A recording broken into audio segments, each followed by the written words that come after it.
Me and Cooper are the worst, most sucker MCs in the world. We have bad breath, we smell bad, and everybody that we've dated cheats on us because we're not good partners. We have bad teeth and they're rotting, and we're poor, and we come from a bad family, and there's photos of our girlfriends sucking other guys' dicks. Oh, we're starting the pod now. Yeah, we're starting the podcast. I do want to point out, before the podcast started, Cooper's told us told me to take the label off. He said he wanted to take the label off on the water bottle because he doesn't want the sponsors to, So, this is just some brown liquid. This is some black brown liquid. We don't know what the fuck this shit is. I don't really like how you characterize that. No, I picked up my water bottle, and then I just started taking the label off, and then I stopped, and I said out loud, why am I taking the label off? Nobody watches we don't have to take labels off on things on our podcast. That's ridiculous. And then you said, oh, I forgot. Never mind. No. We do need to do that. Shane, please take off your label. No, after I said that, I then looked at you, and then you, with your nailless fingers, were trying to get off the label, and I was like, you don't need to do that. Stop doing that. And you just kept looking at me, not saying much, and then tried as hard as you could and got it off. But yeah. I understood the subtext. But I don't know. I feel like now it's maybe we have a professional look. I don't know. Yeah. They have no clue what the fuck is in here. They don't know what the fuck this shit is. Maybe people They don't know what that is. Maybe people are tuning in. They're seeing these three beverages and they're saying, what the fuck is that? What are these guys? Goo? I like the podcast because I never know what these guys are drinking. It makes no fucking sense. They have all these weird liquids that they refuse to label. One has a red cap. What the fuck could that mean? Brown liquid, red cap. Do you know what that could be? It would be funny if... Was that Spanish piss? The soda Spanish piss? Is that Spanish piss? We used to drink Spanish piss in the south side of Chicago where I grew up. It was very popular there. They'd sell it at White Sox games. You're from O Block, right? I'm from near O Block. Oh, so you're not an O Block. You didn't know, what's her name? Kita? What? Is that the lady they mentioned in all the songs about, the woman that would beat other women's asses for him, and then she died of a heart attack? Should we start beef with O Block rappers? I feel like I generally like those guys. I feel like a lot of them are dead. A lot of them have died. 80% of them. A lot of them, and this is I swear to God, not a joke. A good portion of them from O Block specifically have converted to Islam and are Muslim now. Yeah. I swear they went to Mecca. Oh. For guys from O Block. And they have a cool, fun name for it's I don't know, something about O Block-tastic, Islam-tastic kind of stuff, It's a cool fun name. O Block? Yeah, I do feel like it was somewhat of a pun, but I forget. But a lot of them have converted to Islam, which is cool. I think they're going to be a great addition. Have you listened to those songs like Computers or anything where they're just talking shit on all the people that they don't like that died? Guys from O Block? Yeah. No. I mean, maybe I've heard it in passing. I remember I was watching a lot of videos about those Tampa gang beefs between Youngie Nace and the other guy. We talked about this before, I think. But one guy made a song called Who I Smoke that blew up, and the chorus is just him saying the names of guys he killed within the last month, or his gang killed. Yeah. And then he's like, smoke. And he's really happy about it. And then a lot of the guys went to jail. There's a lot of those songs out of Chicago. Yeah, Chicago, because of the drill rap. Is it drill? It's drill, yeah. It's drill. It's so funny. It's so funny, though, that in other cities, most rappers are I want to get out of the ghetto. And in Chicago, they're just I just want to die. Come over and kill me. Here's all your friends that died. Also, this one guy died of cancer. We didn't have anything to do with that, but he was a bitch. Yeah. I dare you to kill my ass. In Atlanta, they're we're going to take over the world. And Chicago's I live in the death house. I am the death house. come on down to the death house. It's time to die, baby. I mean, yeah, it's almost like... This is my buddy R the Roach. Yeah, he's just a roach that lives in my place. He's got a verse on my next track. Do you think that's like somewhat similar to kind of like 3-6 Mafia? Oh, yeah, for sure. I mean, but I guess 3-6 Mafia, they weren't like calling out people they killed. They weren't like... But they were like doing songs in the fucking dingy clubs in Memphis. Yeah. Being like, throw your sets in each other's face. Yeah. And like hit a motherfucker, tear the club up. Yeah, and also kind of having the whole thing of like, we're not leaving the South. Yeah. Like, we like the South. We're going to stay here. It is. Tommy Wright the third, who's another Memphis guy, has this song where he's just gives the directions to one of the people he hates, Mom's house. Oh, really? Yeah, he just lists the neighborhood and then he lists, it's like, you go down this street, first one on the left. You think that house ever got fucked up? Anybody went by it? I don't know. That guy, Hopefully. A lot of kids in the Valley like Tommy Wright the third. Yeah, posers. He would do concerts in the Valley. Does he live here? I think he must, because the last 5 years, I just remember seeing a couple things that he was like doing shows in the Valley. There was some experimental artist I thought was taking him on the road.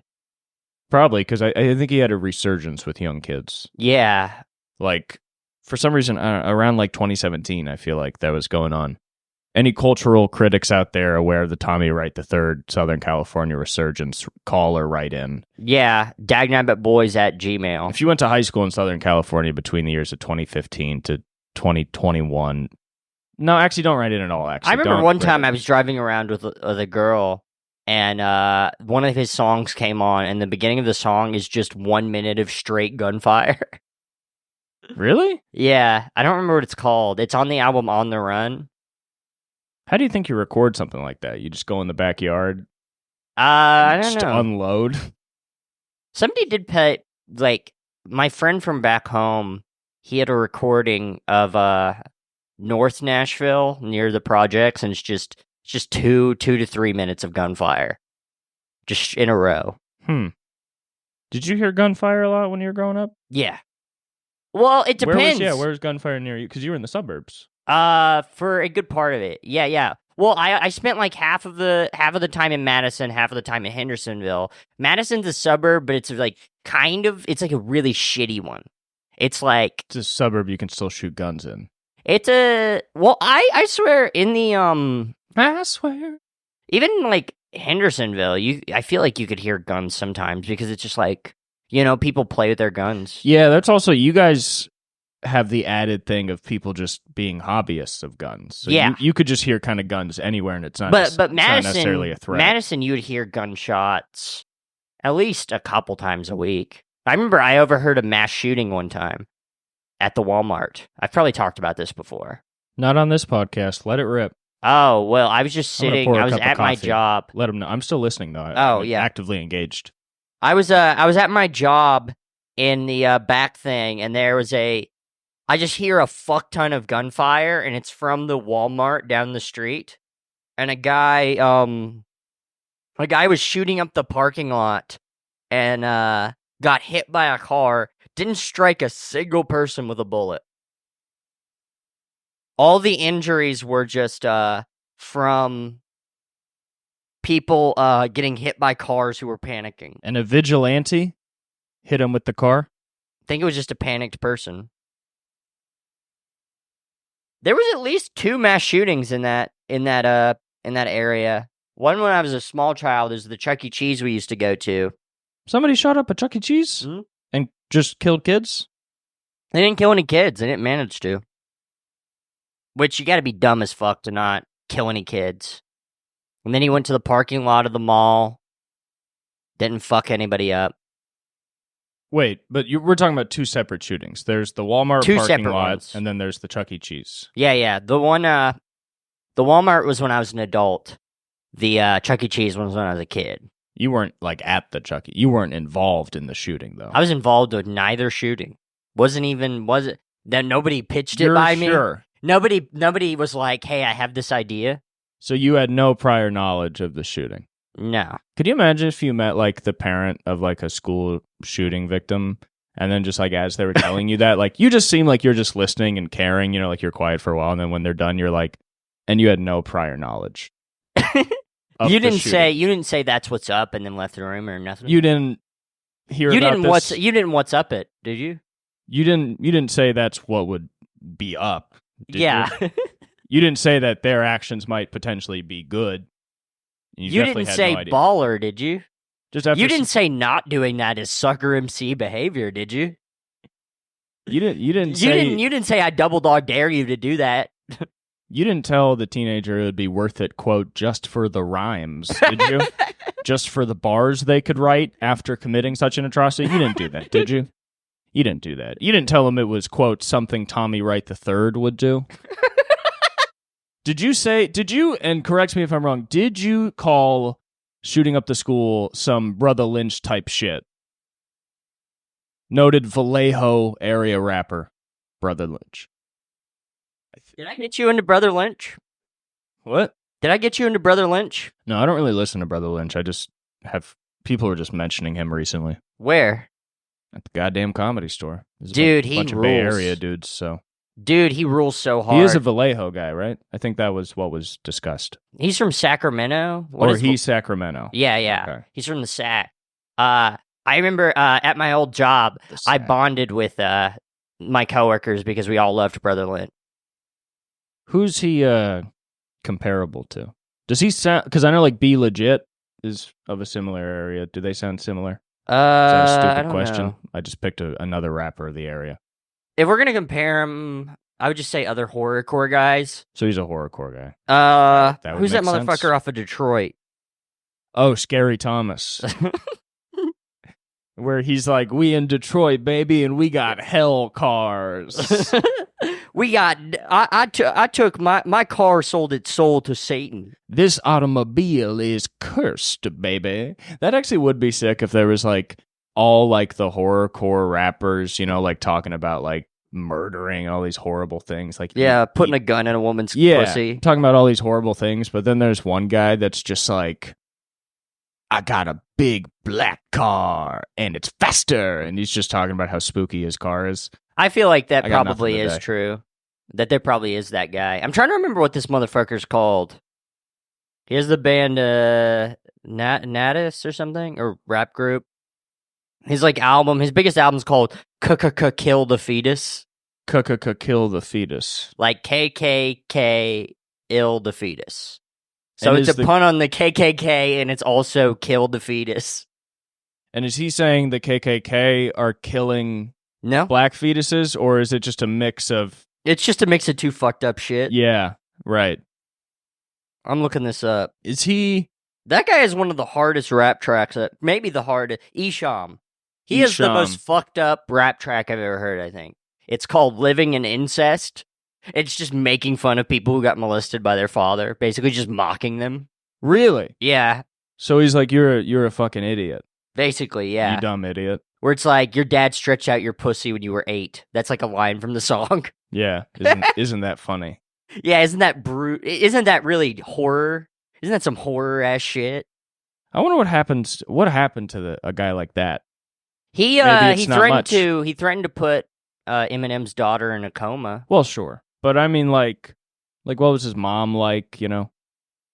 His mom was a crack whore. Like, for you to be an adult who hears about an 8-year-old girl getting raped by her father, and you're like, now that's funny. What was you just told? Now that's like The Simpsons to me. Oh, a child getting raped? That sounds like The Simpsons. Something's had to have happened to you, you know? Well, I mean, he talks about his mom being like a crack whore. Yeah, I guess it's not always happened to you. It's everything. I think sometimes maybe people with the most fucked up perspectives, it's not like they were assaulted or molested, but it's like everybody around them. There's nothing good around them. Oh, absolutely. So it's like they're sort of able to have somewhat of a conception, maybe who they are, because they haven't been like violated, but like they just know the world is bad. Yeah, they see like a little girl crying, they're like, aha! Yeah. Ha Ha baby. It is funny to imagine, like, sometimes people go for walks to make themselves feel better. Maybe they see a bird on a tree and feel better, but this guy walks outside and he sees, like, a girl fall on a scooter, and he's like, ha, things are looking up. That's a good omen for me because I'm evil. He sees a 6-year-old trying to hold up an AK-47. Yeah. He's like, little bitch, aha! I hope that kid gets raped. You know what I mean? It's like, it's also weird. It's like, if Where your dad at? Oh, is he with your sister? If you're He gonna, didn't think you were hot enough. if you're gonna write a whole song about how it's like cool when children get raped by their parents, does that mean that like whenever he sees a kid, he's just like, oh, it would be so much better if, you know, like, is that what he prefers? The song is basically about how he started fucking this girl who got molested by her dad, and then he would pick her up, and he's like, I knew your dad was jealous. I knew your dad was jealous that I was giving her the dick. But he is also mocking her a lot, also. And just mocking the concept of incest. He also samples a, I don't remember what, it's like some news station talking about how bad incest is. So, but I think he understands it's bad. Well, that's what's funny. He has to think it's bad. Yeah. To then think it's funny to make fun of it. Yeah. Because otherwise, what he's making fun of is not important. So it's small. So I guess he wouldn't be as edgy as he, I think, wants it to be. Do you think guys like that understand the concept of edgy? Do you think guys that grew up in like horrific projects like he probably grew up in are like understand the idea of shocking people other than just that bad shit is everywhere? Yeah, no, I do. I think they do. I think they just don't maybe necessarily contemplate it, like where it's from, or how it affects people. They just know the feeling they get from doing it. I feel kind of conflicted about the term edgelord, because it's like a lot of edgelords, it's just like, well, it is coming from a real place, you know? Like, I feel like an edgelord is like a guy who's like a kid who never went through anything and just kind of found out through those things as an abstract. Because there's a lot of people that we know in the comedy scene that are like edgelords, but it's like you hear about their childhood, it's like horrific. And it's like, I mean, that is kind of their way of expressing how they feel. Yeah, I mean, I've always tried to kind of reserve the use of that word for a guy that's just like so obviously just sort of like, you know, giggling the way like a 5-year-old does when they say like the word whore before they know what it means. And everybody at Thanksgiving is like, Michael, stop it. And he's like laughing and he keeps saying it's like, and then he learns what it means, and then he says it a few more times because he still doesn't get that it's like an issue. I think like a big part of being an edgelord is like you really haven't like thought about any of the things that you're kind of joking about, and that's why it annoys people. Yeah, because like you can tell a very risky, like like not appropriate for all audiences joke about anything, but if you at least have knowledge of it, then it's no longer like just an edgelord joke. Because a lot of those edge jokes are like, it doesn't matter what I know about the topic. It just matters that you are reacting that way and I am this, you know. Because it's like, edgelords, I think, just want a very specific thing, which is people to tell them to stop. Which I think is their own way of affirming that they're right, that all the people telling them to stop, they're like, then I must be right, you know? I am curious about, because Jeselnik always says he has a really good childhood and a really good family. And I always wonder, it's like, is there like a fuck ton of shit he's not saying? I feel like there has to be that reserved about your life. I mean, there could be. I've heard him talk about it. I think it's pretty believable that like he just had a regularish life. He went to Tulane, I think, so it's like his family had a decent amount of money. I mean, his sensibility is, I think, a pretty, I don't know, understandably dark sense of humor. Like I feel like it's more like, I don't think he's writing really good versions of like jokes you read on the internet, but with like he has his own like style and perspective and shit. Yeah. He's kind of like a street joke comedian, but he writes his own street jokes. Yeah, but I don't think we should like pathologize somebody's material to the point of like. But I'm just curious where it comes from. Because it's like you are expressing your emotions through the jokes you're telling. Have you read any like fucking Freud stuff about jokes and shit? It's kind of funny because he's like, he calls He's like, when you tell a dirty joke to somebody who doesn't want to hear it, it's like, yeah, you're verbally raping them. That's what he says. Yeah, I don't really like what like any scientist has ever like had to say about comedy. I do think Like, Freud every time says about it is interesting. I a lot do. of the time. I mean, I haven't read it, but just anytime I read anything about somebody examining a joke, they're like, okay, so first off, let's start off with what comedy is. It's lying and manipulating for the purpose of selfish pleasure. It's gaslighting. Yeah, they always do the same thing. It's a trauma response. Yeah, they're like, let's just set our bases. Okay, so first off, if you like making people laugh, you were raped. Okay, so that's just a given. We've said that word a lot on this episode, and we hate it. But we hate saying that word, and we hate it. So stop doing it so we can stop saying it. Yeah, we got to bring it up. It's a thing we thought about. We're spreading awareness, but we don't have to if you stop. Should I become a comedian? Because I was watching reels. Yes, yesterday. you should become a comedian. No, you're a funny guy. You should totally do stand up. I was watching reels last night, and I swear to God, there was 4 separate reels I saw that used the word trauma. Should I be that guy? I literally don't think I've ever said trauma on stage in my life. I'm doing it for the first time ever. Oh, and you're doing it to make fun of it. And I hate... Well, no, I'm not making fun of it, but I just have to use the word childhood trauma, and I really hate it.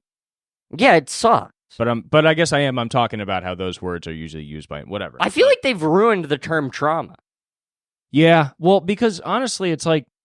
I think it's okay to understand that some trauma can be subtle, because if you think about trauma just as something that hit you in the head and knocked you in a little different direction. You know what I mean? Like, you're just always moving forward, and then, trauma, now you're going this way. Trauma this way. Trauma, you know? Yeah. If you think about it like that, then it's good to recognize, like, because I'm even thinking about, like, the reason I hate myself is because of, like, you know, fairly inconsequential punishments I got because of my anger issues at school. Nonetheless, it had a big effect. Yeah. And that's kind of the catch-22, where it's important to realize how small things have turned into big things in your own life. That's totally important. But what's bad is then these nerds go, these small things actually turn into big things. My small things are important. Now I can just talk about small things as if I survived like a genocide. Yeah. And then you have these people who are like, I've been through a lot. And then you really talk to them about it. And they're like, well, I had a hard time in school. And you're like, literally everybody did. Yeah. So now you've gone to this point where you're, instead of, you know, understanding that everybody has a story to tell about their mental state and you should tell it to yourself and understand it. You know, you should understand that, but people take it past that to be like, and I'm actually the most special. I'm the most fucked up and the most healed. And that's what's interesting. It becomes like a competition almost immediately. But have you read about? Okay, I haven't read a fuck ton about this, but PTSD and CPTSD. Cooper PTSD. Yeah, that's the type of stuff. Yeah. Cooper's gay TSD. All right, I mean, I don't think you need to add is gay. But there's no spaces. Are you talking chronic PTSD? I feel like they invented that for people who came up for like really, really bad childhoods, but I feel like I've been starting to see it like consistently horrible childhoods there's no hope in. And I feel like I've started to just be like, people have just been using it as a catch-all of being like, actually it's more deeper PTSD and I have that. And because I got yelled at a couple times. So you're saying, wait, are you saying that people are... I feel like they invented CPTSD for guys who grew up in like projects and like heard people get murdered for like and severe shit. Things. Yeah. And now people who have gone through less severe things. Well, they're just talking about PTSD a lot of times. They're just talking I understand. But they still want that extra C. They want the C. Yeah. Yeah, see, that truly is the issue. Is like people are like, okay, ADD, that's okay, but ADHD, now that's two problems put together. You know, CADHD. Yeah, and then, you know. Chronic attention deficit, hyper. Chronic attention definitively. Yeah, I got COCD, chronic obsessive compulsive disorder, chronically. Yes. Okay. Yeah. Chronically. Traumatically, though, too. Ooh, yeah. And it's on a spectrum. The whole thing. Yeah. COCD, CPTSD. CBPD. I want to do a TED Talk where I'm talking about like hope in mental health and how you can go from a really bad place to a good place. But all I'm doing is just being like, I have CPTSD and also CPADHD and And I just talk about like, and pretty much like I got the worst life ever. And it's, I'm actually a lot smarter than a lot of you guys though, because I fixed all my problems, even though I did have the worst problems. Actually, Oh, yeah. my life was worse than Harriet Tubman's, for instance. And I just have a picture of her in a PowerPoint. I'm like, so my life was harder than hers. So that's, but you're pulling up Harriet Tubman, but it's actually Michelle Obama. it's Michelle Obama. I'm like, so right here we have like, look at this. Look at this beautiful man right here. Right here, this is Harriet Tubman right here. And this is an old photo, but right here. This was after she transitioned. No, anyway, we're all joking. And if anybody didn't like those jokes, we do have CPSD and ADHD. Yeah. If anyone didn't like the last 15 minutes. We also have bifocals, so that's important. Oh, I was thinking last night, how many people do you think there are that, like, cheat constantly, and their philosophy is just like, well, sex doesn't matter at all. Like, they don't even think about it. I mean, it's like percentage-wise, it's probably like a single-digit number. You think so? You think most people feel guilt? Yeah, definitely. I don't know. I feel like percentage-wise, it's probably like at least 25%. I think people also feel guilt for different things at different times. Maybe maybe a guy that cheats a lot feels guilt about other things, but has rationalized the cheating in such a way. Have you talked to have you ever talked to somebody after they just got done, like the day after they cheated on their girlfriend about it? No. Never? No, I don't. You just don't have CPTSD like I do. No, I just don't get along with those guys.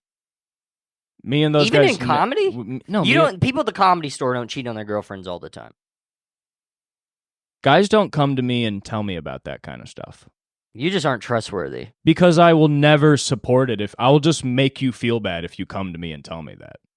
Like, if guys ever come to me and tell me that, I just remind them they have a wife and that they're pathetic for wanting to cheat on them. Like, there was a guy, it was all funny, we were in a group, and yeah, bros hate this, but also, you're not a bro if you're cheating, you're a pussy. That's a very pussy thing to do. It's like just weak of mind. Everything about it's just disgusting and useless. But there's a whole group of guys, and then one was like, man, this fucking girl, I'm trying to fuck her, man. It's been taking weeks. And I was like, don't you have a wife? And then he goes, man, why are you bringing that up right now? I'm talking about fucking. And I go, no, you're not talking about fucking. You're talking about cheating on your wife. You don't fuck, Brandon. You either have a wife and fuck her, and anything else you do is just cheating. Did you say his name? Should we edit it out? Who cares? No, they got a divorce. Nobody fucking cares. Oh, okay. But, but yeah, I mean, and then guys like, I don't know. Whenever guys come to me and they're like, damn, she's so hot, I'm just like, you have a fucking wife. Because it's very funny to remind people of the life that they built and now obviously don't want to live. I mean, cheating, man. I did that recently. Hey, if we're talking about, we've been doing a lot of bits about bad faith. If we're talking about obvious examples of living in bad faith, there's nothing more obvious than a married man just looking at a hot woman and being like, damn, I want to fuck her so bad. And it's very funny to look in that person's face. And I don't have the power to do this. It's not right of me to do what I'm doing either. But it's very funny to look in that person's face and go, look how you set up your stupid fucking life because you don't think. You married a person you don't love, and now you're going to break their heart and lose whatever shitty money you have because you're going to fuck some idiot who you don't love either. And you're going to be alone for the rest of your life because you don't know what it means to fucking think about things and care about other people and put planning into your life. You have no overarching view of your life. It's just what's in front of you.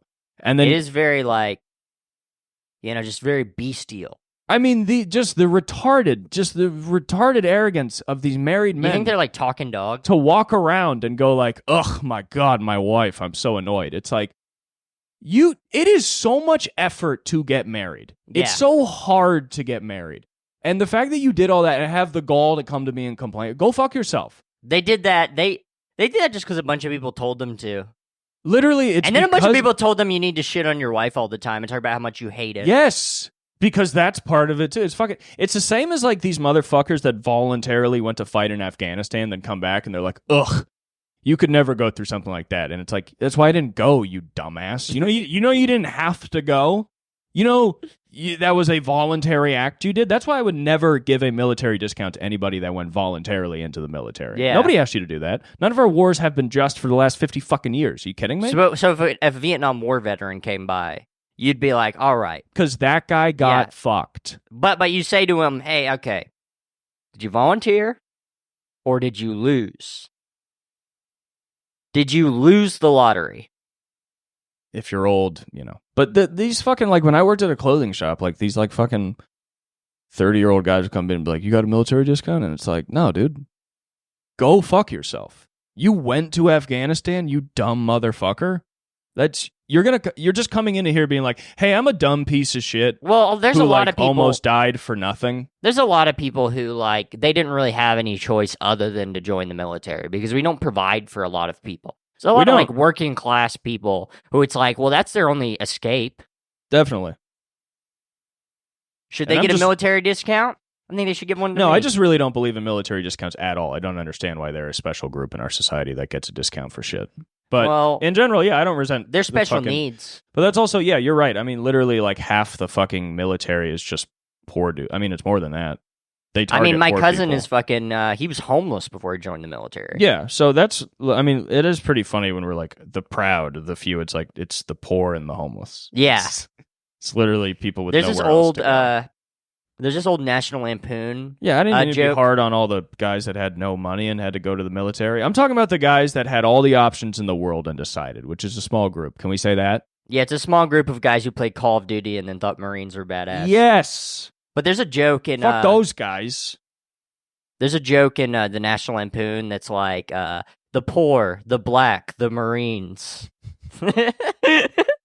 Yeah, and it is funny. I mean, it's like for years, it's like, yeah, that is kind of just, that's what our armies are. Yeah. It's never like, if you have a large army, it's not like, and they're all the best and brightest. It's like, no, well, that's what the song Fortunate Son's about. Is it's like, right. Well, these rich guys got to not go fight off in war. They got to go to Harvard and Yale, and they got to go play football at Yale and then simulate violence. That's the funny thing about like all our current politicians who are very old is like they're all like draft dodgers. Yeah. Who are like, the military is a very important thing in this country. And it's like, I mean, you did everything you could to not go fight the Nazis too. It is very funny in World War II to dodge the draft because it's like, damn, you love them. You didn't want to fight the Nazis? Like, that's kind of shit. Like, I mean, for all I talk about not going to war, like, I feel like if World War II's happening, I get drafted anyway, but I'd also be like, yeah, I mean, I'll probably go. They're the Nazis. I don't want to be the guy that when everybody comes back after like, hey, we beat the Nazis, it's like, yeah, I didn't really get Yeah, I did some riveting. I did some riveting with your wives. Yeah. And I did some riveting in your house all night. night. I worked in a factory with all your wives and I fucked all of them. How was losing your legs in Normandy? Yeah. I heard some Nazis ate your legs. Meanwhile, I was eating your wife's pussy. I was eating your wife's pussy. I heard and she said that my dick was way bigger than yours. Isn't that fucked up of her? It is weird. Did she send you that letter? Did she send you that letter about how she's getting gang fucked by me and all my dad and my uncles? They also all own the riveting factory, by the way. What if you like got a letter in World War II that was filled with like new words that hadn't even been invented yet, like gang fucked, and you're just trying to wrap your head around what you're reading, where you're like, you're getting a letter from your sweet time gal, and she's like, I got gang fucked by the milkman and the postman and the principal of the It's school. got a glossary at the end, and it's like gang fucked. That's when you let a bunch of guys fuck your tight little pussy. She just talks about how the mayor rizzed her ass up, and he's like, you got rizzed? Holy shit, Nazis ate my legs, and you got rizzed. What the fuck, man? My grandfather told me one time that he doesn't do heroin in America because the heroin in Vietnam was so good that he's like, America can't compete. He went to Vietnam? He went to Vietnam, did heroin. He also said he wouldn't fuck hookers because his friends kept getting syphilis. Did he fight in the war, or did he just go to Vietnam? He fought in the war. Oh, okay, cool. Because that is a funny thing where sometimes white guys will talk about Vietnam, and you're like, wait, why were you there? Like, my grandfather. How old's your grandpa then? He's in his 70s. He's like maybe late 70s. I remember one time he was babysitting us, and he fell asleep. And my sister said that she heard him go, "Ha, you missed me." Oh, really? You know, it is like if you are able to maybe do enough heroin to suspend the fear of war, maybe it's the most fun thing ever. You know, yeah. You got your friends with you. That's all you can rely on. What were his thoughts about Vietnam? Was it the same as everybody else's, that it was a bad idea and it was a terrible... No, he would never say something bad about war. He would never in his life. Wait, so not even like in defense of the country, but in defense of war, he would never speak ill of the act of war? No, I feel like sometimes my grandpa just is like in favor of everything bad. Like it He would, just like loves bad stuff. yeah, so he could never denounce war because it would go against his like code of evil ethics. I remember I made fun of him one time for dating a crack whore, and he got really defensive, and everybody else was, I killed with everybody else.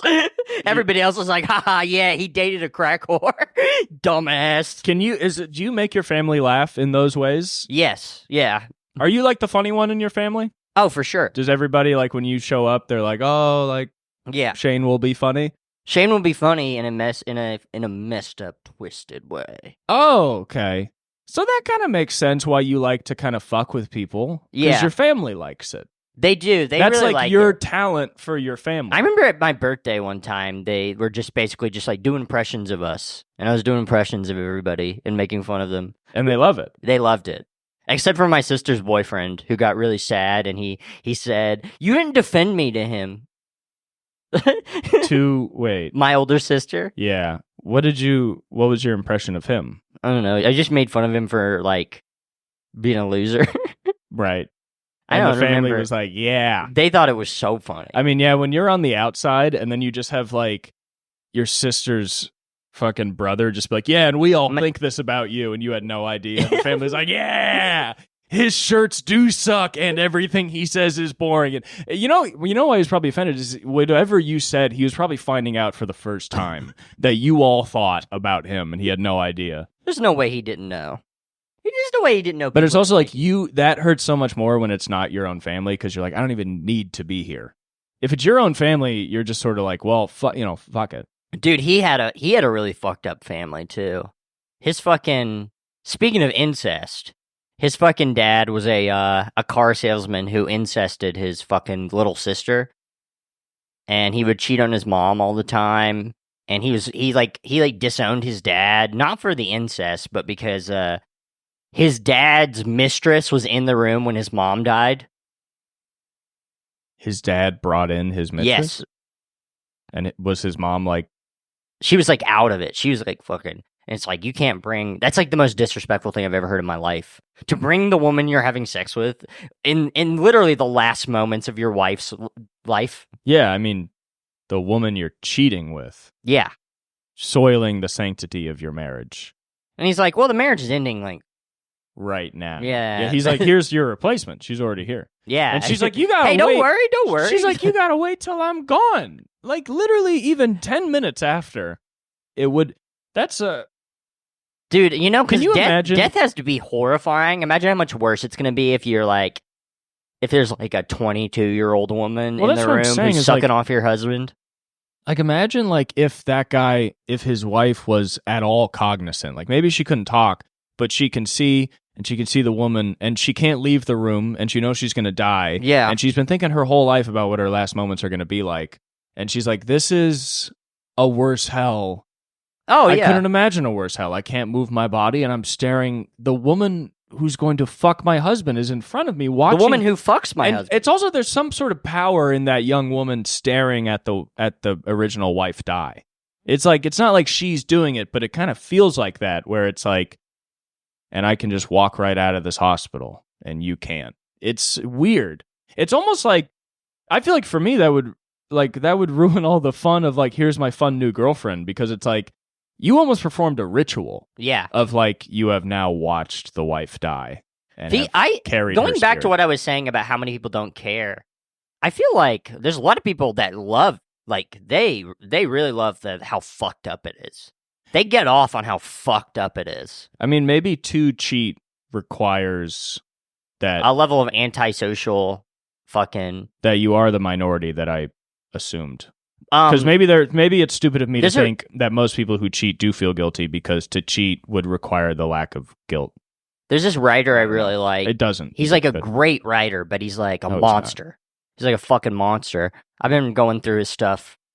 I've been going back through his stuff. I haven't really read it since I was a teenager. When I was a teenager and had no morals at all, He's named Jim Goad. He's like kind of, they call him like the father of the alt-right. Like he's like really influential on them. He's an incredible writer, but he's just like a monster.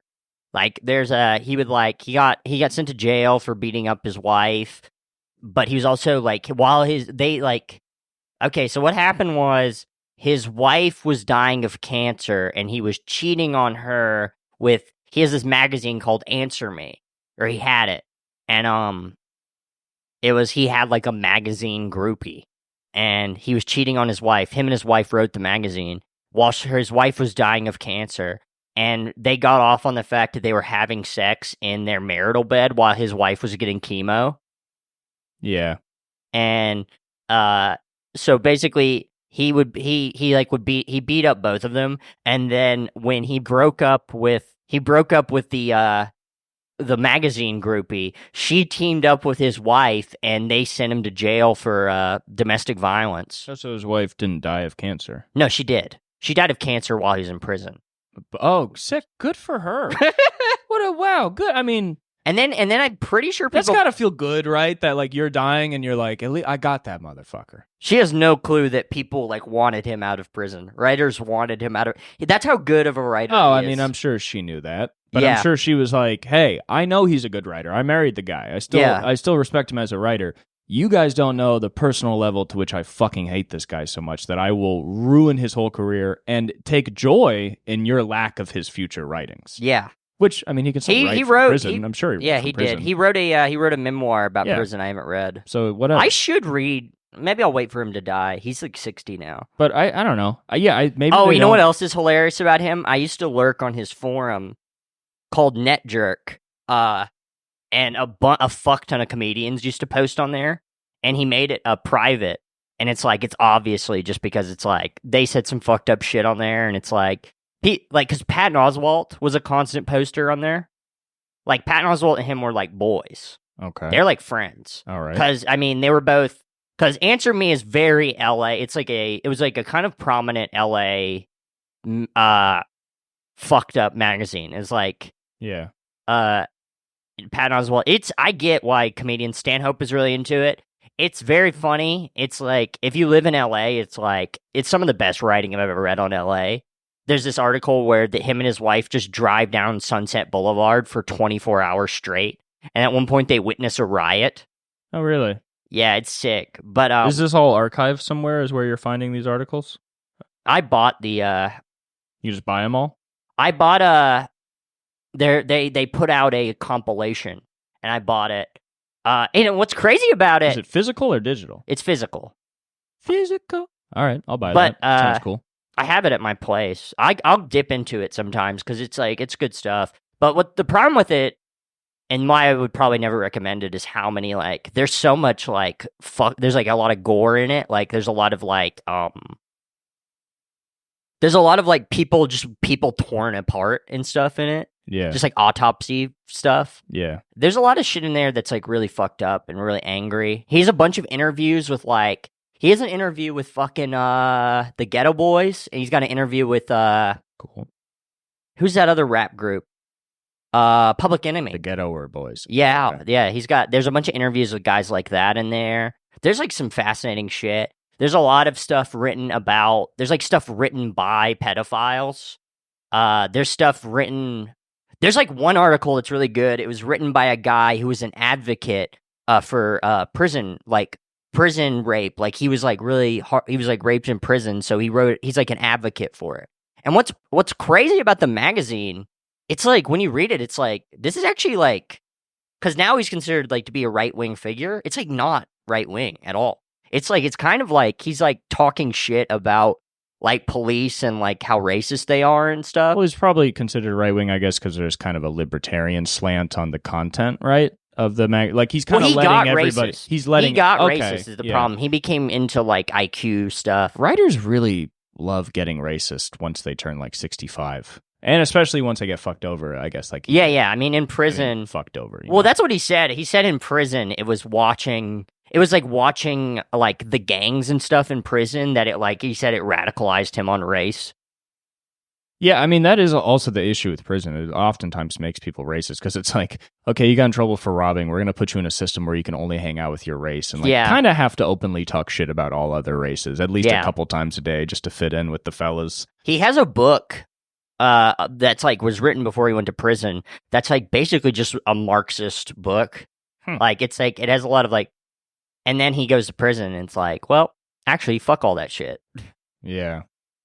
Yeah, I don't know. That question about cheating is interesting because, like, I don't know anything about this, but we had that whole conversation where I was being a pretentious douchebag about existentialism for like half of an episode. Yeah. And then our friend Michael Lucier recommended a book to me about the Shout out to Michael Lucier. Shout out to Michael Lucier about the funny guy. Basically just started comedy. Yeah, but the book's about how free will might like possibly not exist, and that would relate a lot to existentialism because existentialism is big in free will.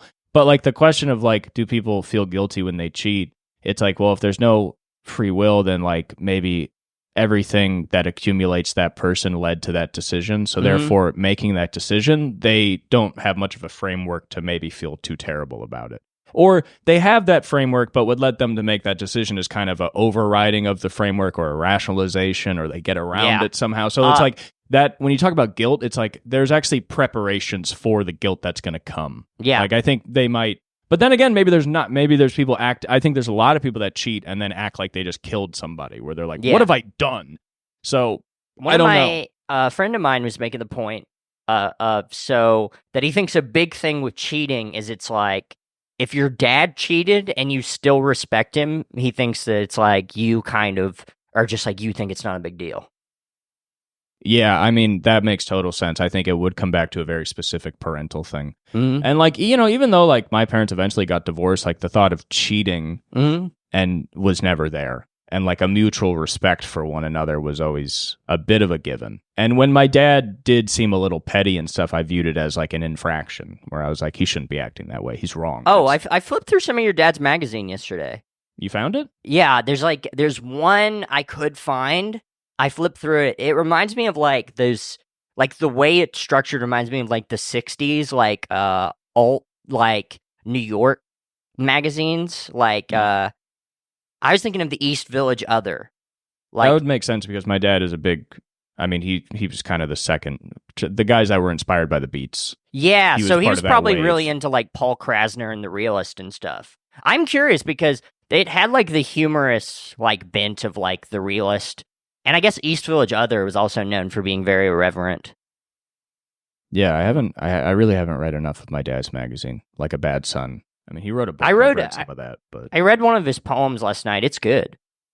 He's like a good, like, fucking writer. I should give you a copy of my dad's book. Oh, I would read it. It's actually, I enjoyed reading it as a young kid. It's the basic premise I like. It's a homeless man sitting outside of, like, essentially a Starbucks, and he's just dying for 24 hours. And then is it like a novel? Mm-hmm. And that's sick. And then it's a timeline of conversations around him. And then it also, some of those conversations will like, then something said will kind of relate to the guy, Robert, who's dying his life. And kind of the whole... I do want to read that. The whole thing is kind of the similarity, you know, kind of between him and that. There were some poets that it was mentioned in the magazine that I'd like to check out. I don't remember one. One was like found poetry of, who's the motherfucker? Oliver North. Found poetry.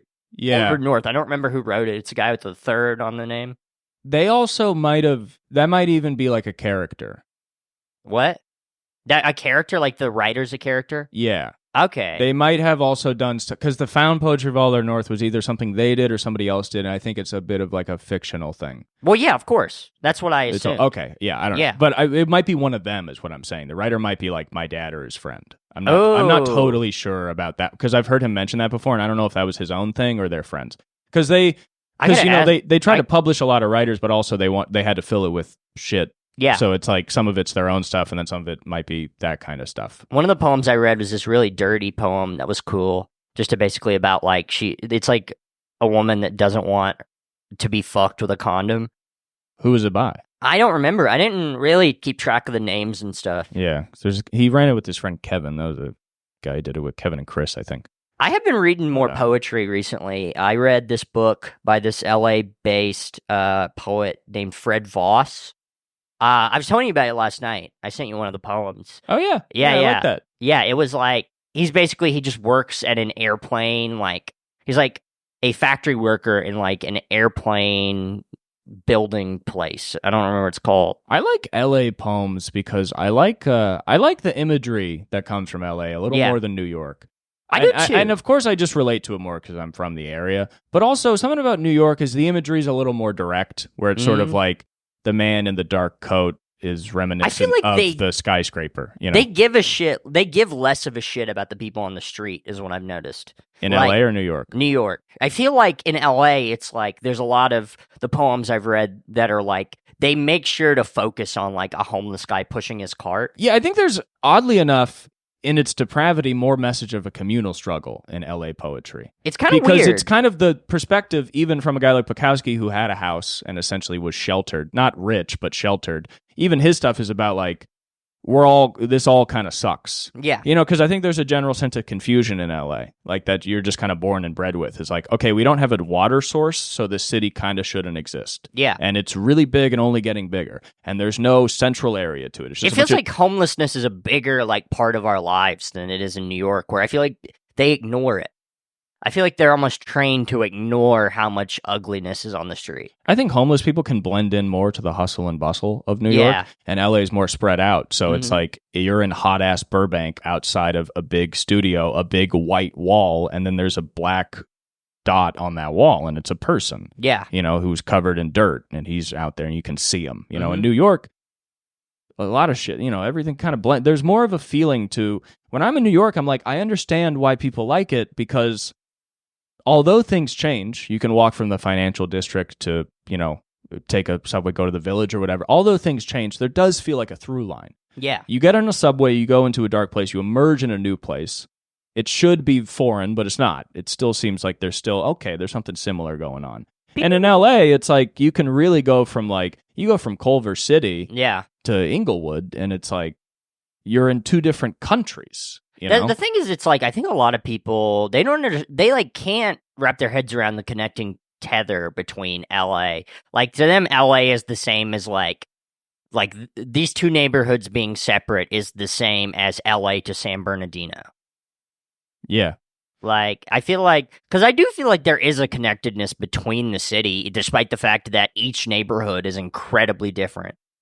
I think almost the connectedness is that it's like a communal struggle, but it's on a very individual level. Yeah. Which I guess is always true. But something in New York, it feels like they kind of bask in the like, we're all New Yorkers. And in LA, it's more like, we're all trying to make it. Nobody ever says like, we're all Los Angelinos. We don't really go back to the city, but we go back to kind of some sort of, because even people like coming from another country who don't want to be famous, they still want to make it. Yeah. They still want a business. They still want a dream. You know what I mean? So sort of everybody, even the most impoverished people, the most of anybody really are here for a dream. You know? But yeah, I don't know. A lot of people were just born here. A lot of people are just born here. But even still, it's like, but then their dream is to send money home to Mexico or El Salvador. Or even a guy like me who was born here, it's like, I want enough money to be able to stay here. You know what I mean? Yeah. It's like once I can't like afford where would you even go though? Your family's here. Yeah, but like, you know, they're all older than me, so like if I really fucked up and had absolutely no money and needed familial help and they all died, oh yeah, then I don't know where I'd go. Do they not have insurance or something? Like, would you not get any money? I mean, my mom married a guy with some money. Yeah. So when she dies, there'll be something. I have a little bit of inheritance from my grandma, but not close to enough to live a whole life. Yeah, and my dad, I could, expect a little something. But really, from everybody in my family, I can't expect any amount of money that will change my life. I can expect an amount of money, I'd say maybe that I could invest and turn into more money. But it's even that I don't think I will be receiving like over $100,000 from both my parents combined when they die. I don't really see that. Yeah, I don't think that'll happen for me either. And even if you do get $100K, you can't live off that for the rest of your life. No. So the way I look at it is like, I have had a nice life. I do feel like my parents I was able to live here for the first year I was in LA, I had 15, and I was able to get through with 15 for like a year. I think there's also something fun about, like, even if you can't live in LA, somehow still doing it. Yeah. Is, like, maybe if I fail at comedy, then your life becomes existing in LA. Yeah. Which is maybe more interesting than existing in San Bernardino and having a job where you get to go home to a nicer place. Yeah. Maybe because people wonder, why would you stay in such a place? It's like, well, because there's energy and motion here. And is San Bernardino, is it a county? It's like a county, right? I always hear about how that it's like one of the murder capitals of America. Really? Like, I don't know. I've heard two different people say that. Two different people that were LA natives said that was like the murder. Maybe it's the most murders in a single county. I don't know. Yeah, I don't. Because it's not as a city. It's like, it's fucked up, but it's like. Yeah, I don't necessarily know. I mean, I know the murder capital of, like, maybe the country, but maybe even the world was just the intersection near USC. Oh. 10 years ago. Really? Yeah. It was just the intersection near USC of, I know. Off like Fig or something. Maybe not Fig. I forget what street. Well, how it is. close is USC to Compton? USC is more in Inglewood than Compton. Really? Yeah, because USC and the whole, like, now the SoFi Stadium area and the Forum, like, that's Inglewood. Like, I the know. Forum is in Inglewood. In 2005, Compton was the murder capital of America. And that's cool. Yeah, it is cool. And that's a cool thing. And in fucking the 90s, like when LA was at the most fucked up. I know that the murder rate in Compton was like 93 per 100,000 people. And for reference, in terms of cities today, that's like Tijuana. Like a whole city having that much is insane. Especially a whole city like LA. Yeah. So much bigger than Tijuana. Well, it's just Compton. It's just oh, I see what you mean. Because LA back then, the murder rate was a little bit higher than Chicago. I think that the murder rate in New York was the same as Chicago is now. Something crazy about the 90s, you see those videos, it just seems like the sun was hotter. Yeah. And it wasn't, but the videos, it just seems brighter, and everything's so exposed, and everybody's just running around killing each other, and you're it's like, like it looks like the game San Andreas. It's like there are palm trees, and there are guys shooting each other, and I think people see that, and that's people's confusion about LA. Yeah. Is people are that dumb, is they go, well, there are palm trees, and you go, you don't know what evil looks like. Yeah. Evil looks beautiful. Evil is Beverly Hills. It's gorgeous. Yeah. Wonderful properties with gates. And what those people do to the rest of LA, even just in the way our freeways are built, is absolutely evil. I mean, the rich people that are like, yeah, I don't want the freeway to look like that, caused a bunch of people's family homes to get bulldozed to put up a freeway, and it's like, that's evil. And it's like, but the people that are really pushing those things forward, we've never heard their names, and they walk down the street just fine. Do you ever get like, because sometimes it's very comforting for me to go, like, watch those like 90s and like late 80s LA movies. Yeah. Like fucking and like early 2000s, like Training Day and shit. That like fucking just bright orange fucking. I like that bright aesthetic. LA, yeah. Yeah, I like. I want to watch vibe. What is it? Colors, which is like an LA cop movie that kind of like let the world know, hey, there's a lot of gangs here. Yeah, there's like so many gangs here. Because it's so big. Yeah. There's just something about New York, all the evil shit and the crime and everything that's ever happened in New York, even 9/11, somehow just adds up. Yeah. It just makes sense. It's just purely American. It just seems like this, that, this. And then LA is just, you come out here and it's like cartel land. Yeah. It's just like it feels like there's no rules. And I think what's most interesting is that was the creation of the city.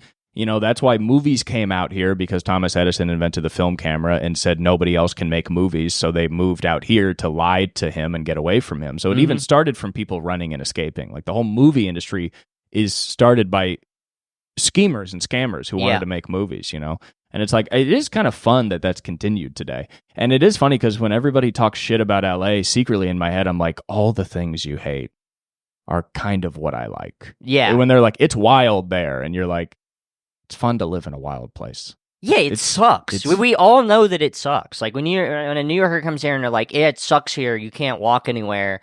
It's like, yeah, try walking. Like, hey, you can walk. You're not going to like walking, but you can walk. Yeah, go walk. Yeah. Yeah, walk down the street. I mean, New Yorkers just sound like kids where they're like, why can't I make a friend on the way to the thing I'm doing? It's like, because it sucks here. Yeah. Because you should have had friends already. Get in your car, go to the bar, meet 4 friends, drive home drunk. Yeah. Like a good fucking person, okay? Shut up. Not everything has to be a goddamn fairy tale where you hear a new musician on the fucking subway. You're not going to have your New York moment. You're going to have an LA. You ever walk through like a really shitty area at 1 a.m? Like I was walking with my roommate. We were walking down Santa Monica. It's so funny to walk down that. Like Santa Monica Boulevard. Whoa. At 1 a.m. is so hilarious. And then we just have to walk back to our apartment. Yeah, you're like east of Western on Santa Monica. Don't burp into the mic. Oh, sorry. Talk about me farting. You burp into the mic. Yeah, I mean, that area of Santa Monica. I mean, that area of Santa Monica has been for the last 30 years just where all the trans sex workers are holding it down. I remember I was reading an article about it. Like Eddie Murphy, that's where he got caught. Oh, yeah. Near where we live. That's badass. Yeah, it is badass. Dude, we're just like Eddie Murphy. We're a lot like Eddie Murphy. Yeah, we both fucked like trans hookers in Santa Monica. And we Monica get caught Boulevard. every time. I get arrested for soliciting prostitution probably 3 times a week. You know who else was caught in that? Who's that motherfucker who died? Fred Willard. Fred Willard was caught over there. He's jerking it in the porno theater. Oh, is that porno? There's one porno theater still on Santa Monica. I wonder if it was that one. It was that one. Yeah. This was not that long ago. Like, it was probably like 8 years. But it was like not that long. I don't think anybody was mad about that. No. I think when he got caught, that's where you do it. I think when he got caught, a bunch of people were like, he's a 70-year-old man. He went to porno theaters in the 70s. Yeah. It's a bunch of guys watching porn, and he jerked off. And that was like the same thing with Pee Wee Herman. Pee Wee Herman was just watching an adult porn and then was jerking off. Was that in L.A.? I think it was. And then everybody called him a pervert. And it's like, what are you going to do? He's jerking off in the jerk-off movie theater. The guy behind him smoking crack. Yeah, like there's no child or like there's nobody he's violating with this act. It's not like he's actually doing the safest thing you could be doing there. Yeah, like as if there's going to be He's not shooting a needle up in the vein in his cock because everything else is blown out. Like, is there some guy in the jerk-off theater that's like, sir, I am trying to shoot heroin. I'm trying to bust my dick out of my pants by not unzipping it and jacking off. Sir, I have a knife and I'm cutting my penis. Yeah, there's something to gore. I was thinking about that when you were talking about the magazine with like a lot of gore in it. Usually sometimes I think gore can be kind of gratuitous, but I don't know. Like I've been following this Instagram account called Festering Vomitous Mass. Yeah. And they just post kind of like wild, but just sort of like, I don't know, like real stuff. Like they like they do compilations. They posted one the other day that just started with like a picture of a stillborn. And a picture of a stillborn is interesting because it's like, you know, do you look at that and you're like, oh, hardcore? Yeah. I think you look at that and you're like, wow, life is like hardcore. You know what I mean? Like life is pretty fucked up. Like there's a way of meditating on some of these images. You know what's interesting? I think is not just like horror porn. I think there's actually something to take from it. I feel like the older I get, the less. Because I remember when I was a kid, I would look at that stuff and be like, this is gross. But when I'm like an adult, I'm just like, this is really sad. I just look at it and I go, that's something that happens in the world. Yeah. And I think there's a way of knowing that doesn't have to equal sadness. I think a lot of people think that knowing about bad things equals sadness. And I think it's such a stupid way of thinking. I don't know. Like the awareness that there are bad things, I think you should be, and then try and reconcile those things in your head. But you're also just like looking at a picture of a dead kid. And then you're like, actually, like if you're sad about this, you're a buster. But I think it also opens the door of like, you know, I really don't think about stillbirth a lot. You know what I mean? It's like well, some people do. And I don't, and that's what I'm benefiting from the Instagram. So I'm finding out is you're like whistling walking down the street, not thinking about stillbirths. I mean, your head is in a cage of like yelling. No, I don't think my life consists of a BC and AD in terms of stillbirth image looking at. I don't think there's a clear line of where my life changed. Ever seen like the Harlequin fetus?